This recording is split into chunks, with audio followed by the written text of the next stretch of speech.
Before we get into today's show, let me tell you about HubSpot. If you're hustling in the trenches to build a business or bootstrapping one of your own, let's talk about an AI-powered tool that can lighten up your workload a bit. HubSpot's Campaign Assistant is a game changer for creating marketing campaigns at scale. It quickly turns your key selling points into a cohesive pitch, which helps you deliver knockout emails, ads, and landing pages in minutes. So let Campaign Assistant take care of the campaigns so you can get back to growing your business. Work smarter, not harder at HubSpot.com/campaign-assistant. Howdy, folks. It is Tuesday, June 27th. I'm Jacob Cohen here with Rob Litterst, and you are listening to The Hustle Daily Show.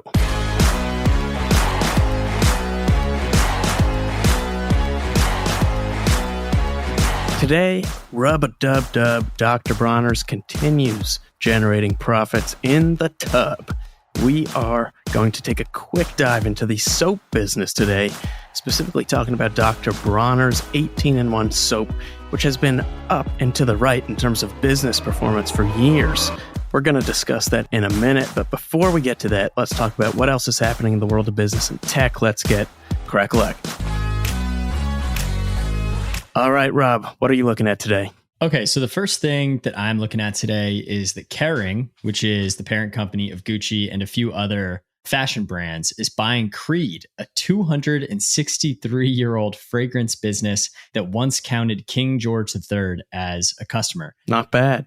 Yeah, not bad at all. For those that are unfamiliar with Creed, I had kind of like the inside track on this. I never would have known what Creed was, but once upon a time, I was a young merchant in Neiman Marcus's buying program.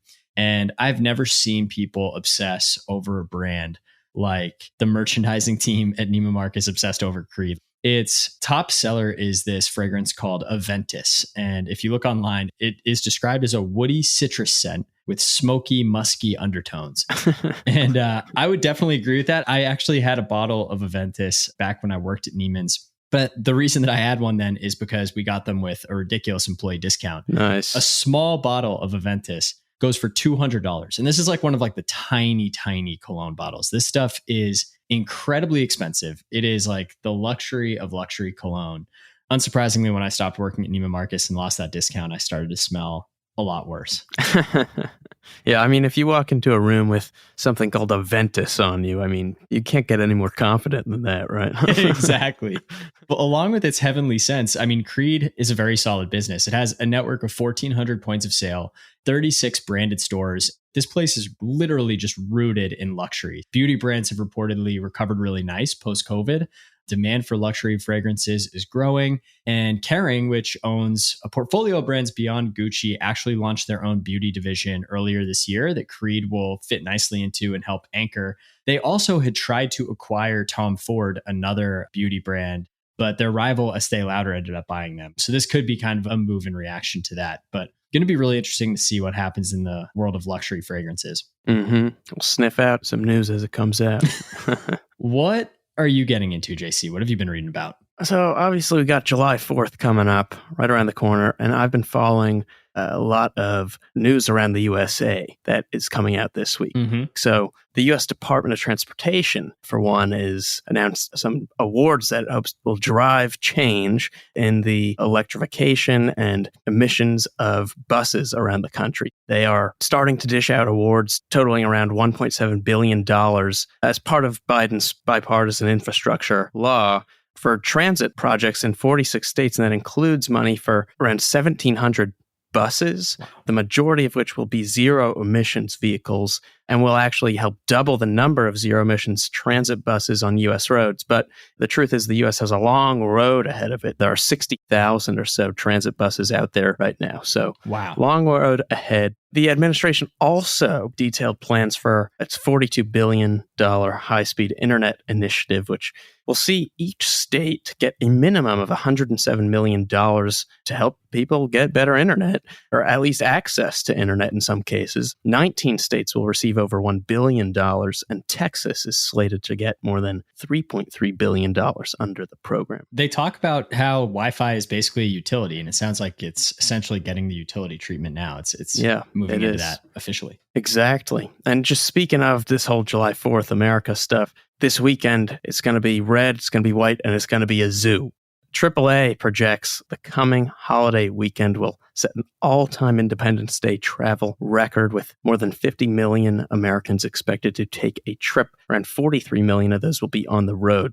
And in other news, pedal to the metal. Amazon plans to tap around 2,500 American small businesses across 23 states, including businesses like florists or bodegas, to help it deliver packages as basically a local side hustle. Also, data management startup Databricks is buying Mosaic ML, which is a startup that helps companies build low-cost ChatGPT-like tools and models using their proprietary data for around $1.3 billion.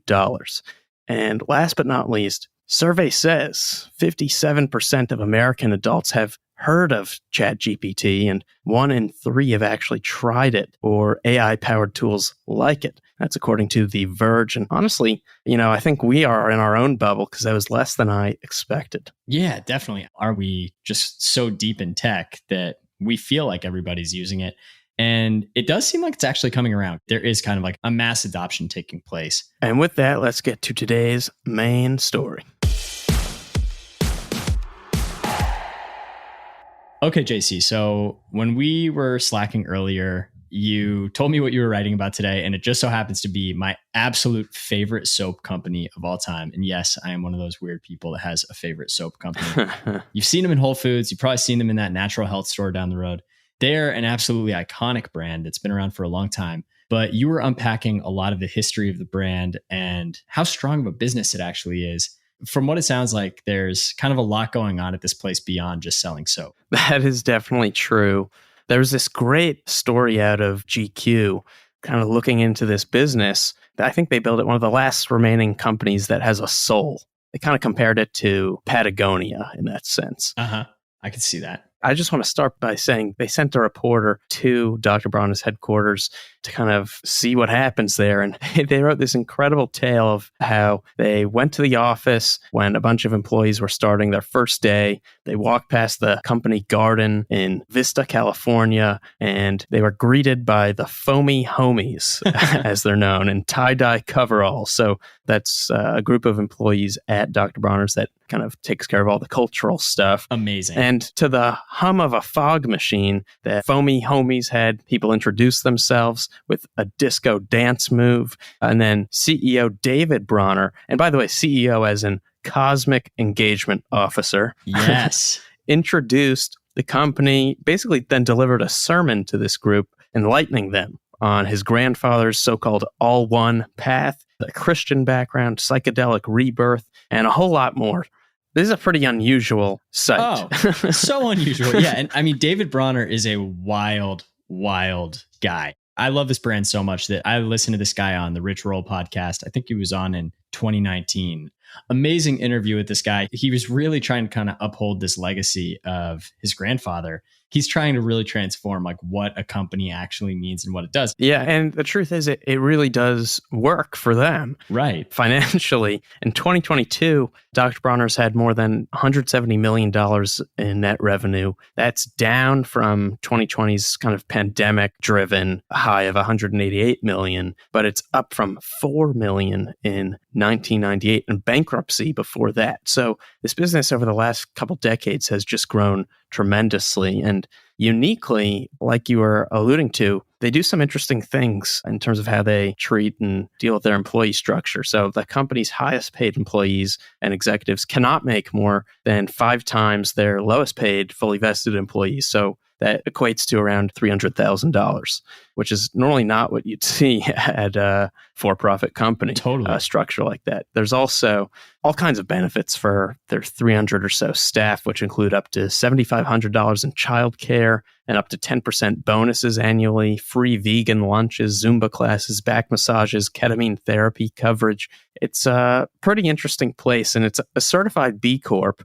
And they also put a lot of their profit and time and effort towards drug advocacy and research. More than $23 million between 2015 and 2022. And this actually has gotten David Bronner arrested a couple times. Once for, I think, spreading hemp seeds on the DEA's front lawn, and another time handling hemp oil while locked in a cage in front of the White House. And that's the CEO. So very interesting culture at this company. Like you said, they've donated a lot to drug advocacy, and they clearly have pretty strong opinions on it and are very open to different substances and what they can do to help with their employees. Yeah. And there's a very, very lengthy back story to this company. It goes back to the 1800s in Germany when the family began making soaps. David's grandfather, who was a third generation soap maker himself, Emanuel Bronner, was not actually a doctor, by the way. He just decided to kind of go by that, and it stuck. That's my favorite part. Yeah. And he emigrated to the United States from Germany in 1929. His family actually, they stuck back, and they were later killed in the Holocaust.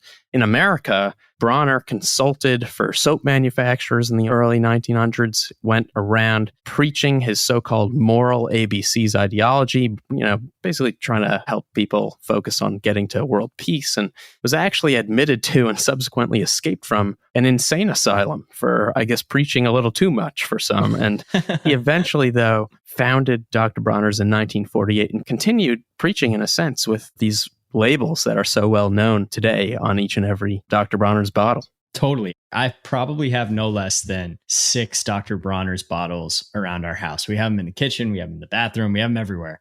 And you can't look at that thing without noticing the moral ABCs and just how crazy and busy this packaging is. And I mean, you see them in a grocery store or like wherever you are, and they just pop off the shelves. Like the design and the look. Like thousands of words on them. It is unreal. Like even if you don't know what Bronner's is and you're listening to this, or you don't think you know what Bronner's is, you've probably seen them and been like, what the heck is that?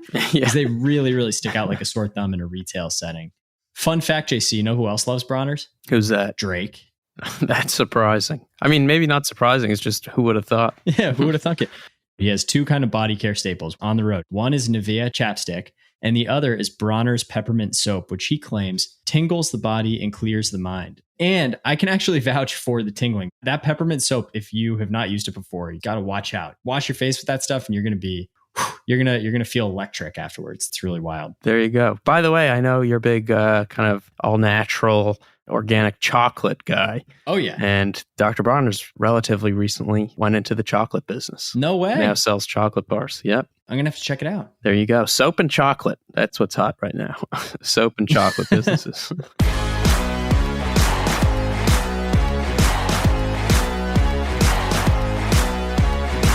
All right, bada bing, bada boom. That's going to do it for us today. Thanks for tuning in to the Hustle Daily Show, our proud part of the HubSpot Podcast Network. Our editor today is Robert Hartwig. Our executive producers, Darren Clarke. We've got a lot more tech and business coverage in our newsletter, which you can and should sign up for at thehustle.co/email. Hope you have an awesome Tuesday. We'll catch you tomorrow.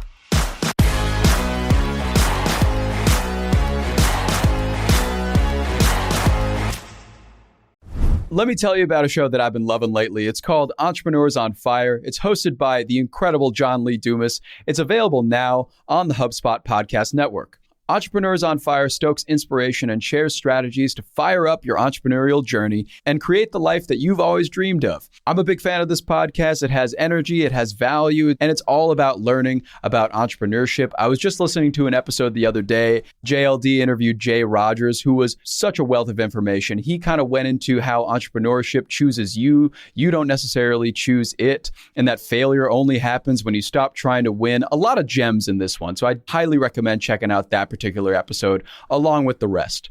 So go listen to Entrepreneurs on Fire wherever you get your podcasts.